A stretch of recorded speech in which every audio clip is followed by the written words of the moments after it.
Okay, so we're going to look at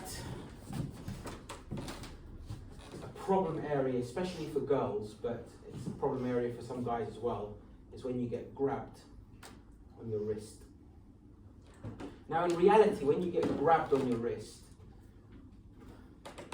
nothing's really changed. Because when somebody grabs you, they've incapacitated one of your arms, but by grabbing you, they've also incapacitated one of their arms. So the main advantage is a psychological advantage, where the person who is doing the grabbing thinks, I'm in control and can plan what to do next. And the person being grabbed, their attention withdraws from every other area to the point of the grab, and their mind is stuck there, and they're trying to release. So our system has a few ways to deal with being grabbed, and it depends on the kind of grab and how strong the grab is. So one of the first ones that we come across is, so it's this. So we have that in first pattern straight away because it's dealing with this. A common mistake that people make when they're trying to release is they make it a one-handed movement, but it's a two-handed movement. This needs to pull back and this needs to come forward. Just hold and release, yeah? So you just do this and release. And how this works, right? So if you hold one, I'm pulling back at the same time I'm hitting, all right? If I just hit, it's not gonna work. If I pull back, it will bring him down, I can do something else, but we're just working on releasing at the moment. So what you want to do is you want to do both to release. So this is pulling back, and this is going straight through. Now because he's holding with this side, I'm just hitting here on the joint to release. If he's holding with the other side, that will hit. So this way, I'm going to hit the thumb joint, yeah, with this, as I pull back, and it's really sore if he doesn't let go. So we're going to do this for some counts, and then we'll do it with a partner. All right? All right, good. Now watch you.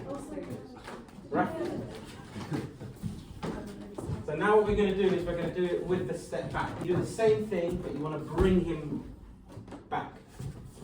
So what that does is, yeah, and that's what you do in third pattern. Come forward, you release, and then you come in and triple punch. Okay, so let's just do that. You release, and then you step and punch. But don't hit it. You can do an open hand, then come into a fist, like in the back. Our crane blocks, so we call them blocks, but they're not blocks. They're principles that you can use to block, but they are ideal for releasing. Yeah? So, hold. So somebody holds. Yeah? We've got two directions to go. We can go this direction with an upper crane block, or we can go this direction with a lower crane block. Sometimes you need to try both. Yeah? So somebody might hold you, they'll have strength in one of the directions, and remember, I never want to insist my force. I don't want to do something and as I feel it clamp down like I'm having to use resistance. That's a waste of time, it's a waste of energy. Yeah?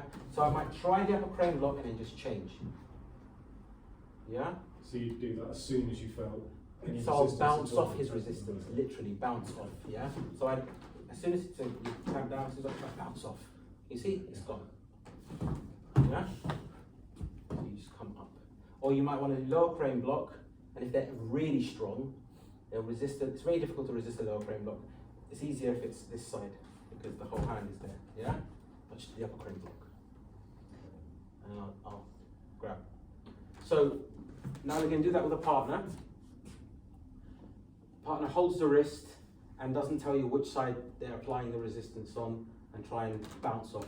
And talk to your partner. If you feel that they're forcing it through, tell them, no, you're forcing it through, I'm strong here. Okay, so communicate with each other.